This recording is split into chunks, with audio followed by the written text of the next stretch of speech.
Ji welcome back after that short break. हम आ चुके हैं वापस और आप देख रहे हैं visa guide with your host Resham and our visa expert mister Mudassir loan.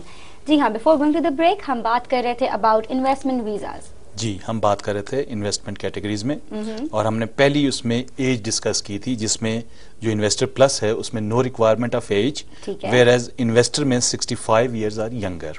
अब इन दोनों में फर्क क्या है? दोनों क्या क्या क्राइटेरिया? ये आगे फर्क आपको पता न लगेगा, बहुत बड़ा फर्क है दोनों में। हाँ, पैसों का फर्क है असल में। हाँ जी। इसके बाद आ जाता है बिजनेस एक्सपीरियंस। जो इन्वेस्टर प्लस कैटेगरी है इसमें आपको कोई बिजनेस की रिक्वायरमेंट नहीं है कि आपके पास होना चाहिए एक्सपीरियंस, जबकि जो इन्वेस्टर कैटेगरी है उसमें आपके पास 3 साल का तजर्बा होना चाहिए इन बिजनेस। ठीक है। अब investment funds, that's where the difference is. अगर आप इन्वेस्टर प्लस में हैं तो आपको 10 मिलियन न्यूजीलैंड डॉलर्स चाहिए। सही। यानी आपके पास 10 मिलियन अगर न्यूजीलैंड डॉलर्स बनते हैं, ये तकरीबन मेरा 6.5 करोड़ 7 करोड़ रुपए बनता है शायद। ठीक है जी। तो इसके साथ अगर आपके पास 7 करोड़ रुपया मौजूद है तो आपकी उम्र की कोई कैद नहीं है और आपका तजर्बे की कोई जरूरत नहीं है, आप इन्वेस्टर प्लस में चले जाते हैं। वेयर एज अगर आप इन्वेस्टर कैटेगरी में जाएंगे तो उसमें आपको 1.5 मिलियन चाहिए। यानी इतना फर्क है। उस तरफ आपको 10 मिलियन चाहिए, इधर आपको 1.5 मिलियन चाहिए। तो वही बात आगे कि जहाँ पैसा आ गया तो वहाँ पे फिर कोई रिक्वायरमेंट, वहाँ तजर्बे की कोई जरूरत नहीं है। अच्छा चले ठीक है, क्योंकि तजर्बे से ही पैसा आता है। ये भी है जिन्होंने, हाँ आई एम श्योर ये जो बात कर रहे हैं ये इसलिए कर रहे हैं बिकॉज अगर किसी के पास इतना पैसा है या तो उनकी यहाँ पे रहते हुए they have lands, there land owners, otherwise उन्होंने अपने बिजनेस से बनाया होगा। एज का तजुर्बा इसलिए नहीं लिखा बिकॉज अक्सर ऐसा होता है कि जो लोग उस एज ब्रैकेट में आ चुके होते हैं उन्होंने सारी जिंदगी इतना काम कर लिया होता है कि they have earned that much और they are you know they can be offered anywhere. Okay, that's perfect then. ठीक है जी। सो ये एक बड़ा फर्क था दोनों में। 1.5 million invested in New Zealand for 4 years। यानी इसकी जो स्टार्ट होता है, इससे ये बात भी साबित होती है कि इन्वेस्टर प्लस के लिए जो है वो 3 साल वहां पे इन्वेस्ट होना चाहिए और इसके लिए 4 साल का होना चाहिए, और वो जो है 10 मिलियन है और ये 1.5 मिलियन है। दोनों में ये फर्क है। दूसरा ये है कि जो इन्वेस्टर प्लस है वो 3 साल के लिए इन्वेस्ट होगा, जबकि इन्वेस्टर वाला जो है वो 4 साल के लिए इन्वेस्ट होगा और इससे पहले बिजनेस वीजा होगा। ये माइग्रेशन की बात हो रही है। ओके ठीक है जी। ठीक है जी। डिफरेंसेस की तरफ हम आगे भी आते हैं, लेकिन अभी हमारे पास एक कॉलर है, देखते हैं कौन है हमारे साथ। हेलो, अस्सलाम वालेकुम। वालेकुम अस्सलाम, हसन बात कर रहा हूँ फैसलाबाद से। कैसे हैं आप? अल्हम्दुलिल्लाह। आप ये बताइए कि आप कहाँ जाना चाहते हैं? मैं इंग्लैंड के लिए। इंग्लैंड के लिए अप्लाई करना चाहते हैं? हाँ जी। और कहाँ, किस तरह आप पढ़ने जाना चाहते हो वहाँ पे या आप रहना चाहते हैं? इमिग्रेशन के लिए। इमिग्रेशन के लिए जी। Okay, you want to work there. अच्छा, मैं इनसे ये बात पूछना चाहता था कि इंग्लैंड का जो एक था इमिग्रेशन के HSMP, जी जी, वो लॉ मैंने सुना है खत्म हो रहा है। बिल्कुल सही। तो इसके अलावा एक अनदर लॉ क्या आएगा अगर नेक्स्ट आएगा तो? सही, ठीक है जी। अभी हसन आपके जो है क्वेश्चन का हम जवाब दिलवाते हैं। HSMP he is got the right information कि खत्म हो चुका है। हाँ जी, ये HSMP खत्म हो चुका है और अफवाहें ये हैं कि अप्रैल में कोई ना कोई मजीद पॉलिसी आएगी, लेकिन जब तक पॉलिसी आ नहीं जाती उस वक्त तक ये अफवाहें रहती हैं।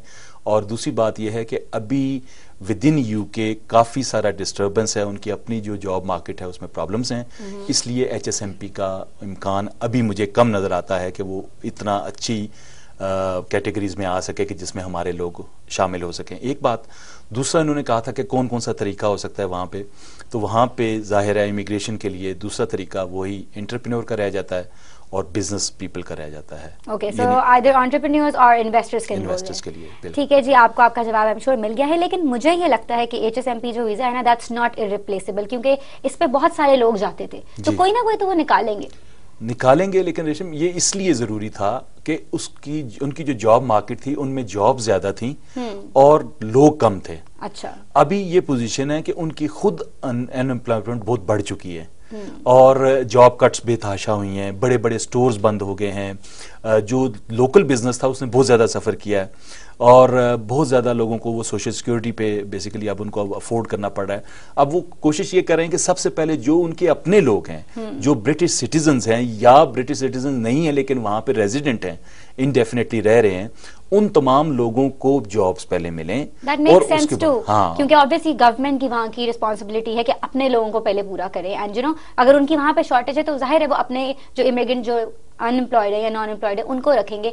सो यस, जितने लोग हमारा शो देख रहे हैं, हम इसीलिए वीजा गाइड करते हैं ताकि आप लोगों को हम डिफरेंट ऑप्शंस दे सकें कि डिफरेंट मुल्क जहाँ पे आप जाके काम कर सकते हैं, न्यूजीलैंड है, ऑस्ट्रेलिया है। So keep your option open and आप जा सकते हो, आपके पास स्किल है। So why not try for other countries rather than UK, जहाँ पे अभी रिसेशन की वजह से काफी अनएम्प्लॉयमेंट की कॉजेज भी हैं, मसले भी हैं, HSMP भी खत्म हो चुका है। कमिंग बैक टू न्यूजीलैंड जी, अब इसके बाद सेटलमेंट फंड्स की बात हो रही है।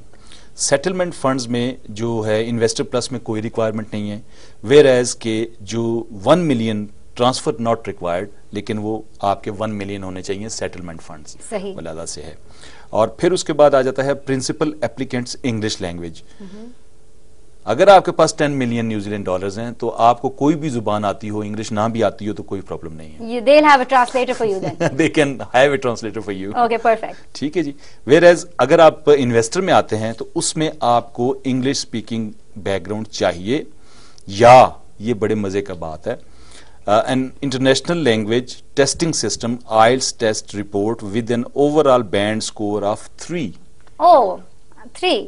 So that's easy. So मतलब ब्राय नाम है कि आपको कम से कम तड़का थोड़ा सा लग जाए उसका, और उसके साथ आपको थोड़ी सी आती हो और उसके साथ कर सकें। ये मेक सेंस टू, बिकॉज़ अक्सर जो इतने ज्यादा इन्वेस्टमेंट करेंगे प्रोबेबली वो, अगर क्योंकि एज भी उनकी बड़ी होगी तो वो स्लीपिंग पार्टनर के तौर पे काम करेंगे। जरूरी नहीं एज बड़ी हो, अप टू 65 हो सकते हैं, 30 से भी हो सकता है, 35 भी हो सकता है, 40 भी हो सकता है, लेकिन इंग्लिश की भी वहां पे किसी हद तक जरूरत जो उनको पड़ सकती है उसको आप वो कर सकते हैं उसमें। ठीक है, अभी हमारे पास एक कॉलर है, देखते हैं कौन है हमारे साथ। हेलो, अस्सलाम वालेकुम। Hello, is the caller there? Oh, the caller has vanished in somewhere, I guess in a thin air. तो लेकिन कोई मसला नहीं है, हम लोग अपनी बात कर रहे थे। Let's come back to that. जी, अब जो हम बात कर रहे थे इंग्लिश लैंग्वेज की, उसमें जो एप्लीकेंट्स हैं उनके लिए ये क्राइटेरिया था। वेयर एज जब बात आ जाती है उनके डिपेंडेंट्स की भी, उसमें भी जो इन्वेस्टर प्लस में लोग होंगे उनके डिपेंडेंट्स के लिए भी जुबान की कोई पाबंदी नहीं है। और जो इन्वेस्टर कैटेगरी में आएंगे उनके लिए वही है कि उनको भी IELTS का 3 बैंड मिनिमम लेना पड़ता है। जहाँ पे इन्वेस्टर प्लस की बात हो रही है, मुझे क्यों ऐसा ये माइंड में लग रहा है कि ये वो लोग होंगे जो सिर्फ इन्वेस्टमेंट कर देंगे, इनको प्रॉफिट मिलेगा and they do not have to be actively involved in the process. Investment, जी हाँ, आप नहीं, आप ठीक समझ रही हैं।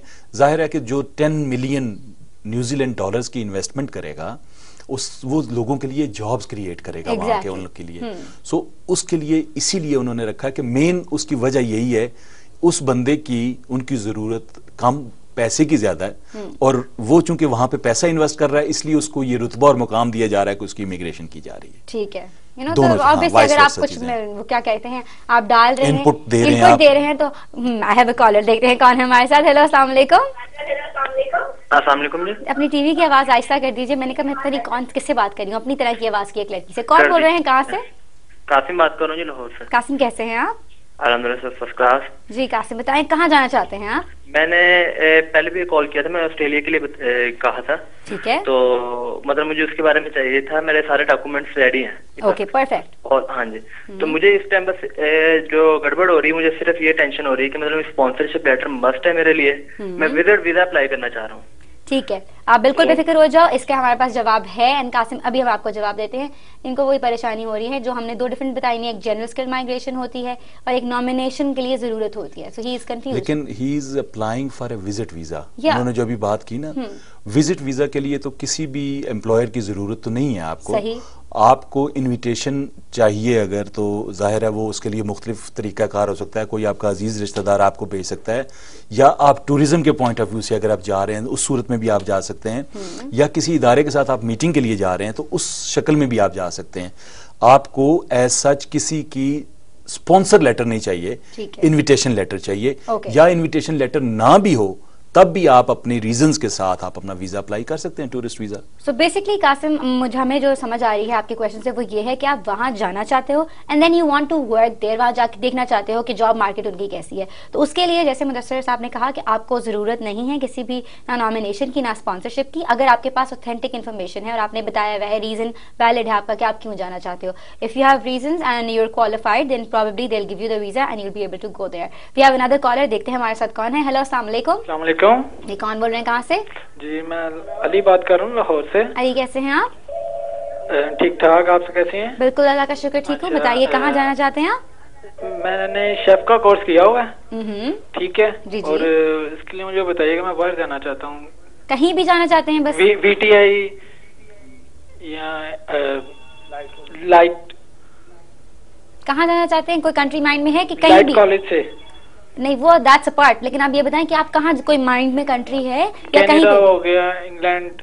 ओके, दैट मीन्स कहीं भी। ठीक है, आप बेफिक्र हो जाएं, अभी बताते हैं आपका कौन सी कंट्री है जो आपके लिए सही होगी, अच्छी होगी। सो शेफ का इन्होंने कोर्स किया हुआ है, तो which country is most appropriate for him? England के अलावा तमाम, ऑस्ट्रेलिया भी हो सकता है, कनाडा भी हो सकता है, न्यूजीलैंड भी हो सकता है, even America for that, America हो सकता है। लेकिन ये है कि मेनली पहले अगेन बात ये होती है कि असेसमेंट ज़रूरी है कि आपका जो एजुकेशन लेवल है वो मीट कर रहे हैं, आप नहीं कर रहे, एक्सपीरियंस आप मीट कर रहे हैं, सर्टिफिकेशन आप मीट कर रहे हैं, तो तभी ये हो सकता है। और अगेन उसमें आ जाता है कि आप एम्प्लॉयड नॉमिनेशन पे जा सकते हैं या GSM पे जा सकते हैं। लेकिन ऑस्ट्रेलिया के लिए जो GSM है उसमें भी शेफ्स अलाउड हैं। ठीक है जी, हमने आपको लिस्ट क्योंकि सुनाई नहीं है तो आप लोगों को पता होना चाहिए। लेकिन अगर आप मजीद अपना केस हमसे डिस्कस करना चाहते हो, जो कि मुझे लगता है आपके लिए अच्छा होगा, बेनिफिशियल होगा, तो लिख भेजो हमें visaguide@kohinoor.tv पे। वरना क्योंकि फेसबुकिंग आजकल हर कोई बहुत ज्यादा करता है, तो फेसबुक पे जाके ना आप लोग ज्वाइन कर लो visaguide@kohinoor.tv। वहां पे हम अपडेट्स करते रहते हैं और बहुत कुछ करते हैं ताकि आप लोगों की इन्फॉर्मेशन में जो है ना इजाफा भी हो, और जो यहाँ पे हम बातें नहीं कर सकते वो हम वहां पे आप लोगों को अपडेट कर दें। अभी हम बढ़ने जा रहे हैं एक छोटी सी ब्रेक की तरफ। न्यूज ब्रेक होगी, आपने कहीं नहीं जाना, you just have to keep it here and stick to the channel.